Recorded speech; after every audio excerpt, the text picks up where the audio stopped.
சொன்னால் போதும் 100 மாப்பிள்ளை மாலையிட கிடைக்கலாம். இங்கே வந்து காலை மாலைதான் சேலையை துவைக்கலாம். என்னை போல நல்ல மாப்பிள்ளை வாய்ப்பதொரு அதிசயம். என்னை நீயும் ஏற்றுக்கொண்டது பாவையன் பாக்கியம்.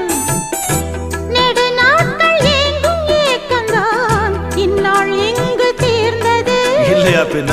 மங்கை செய்த பூர்வ புண்ணியம் மன்னன் வந்து சேர்ந்தது. ஓச்சுடா. உன்னை பார்த்து நான் சொக்கி போகிறேன். கட்ட பொம்மன் பேரா கட்டிக்கொள்ளு ஜோரா. அடிக்குது குளிரு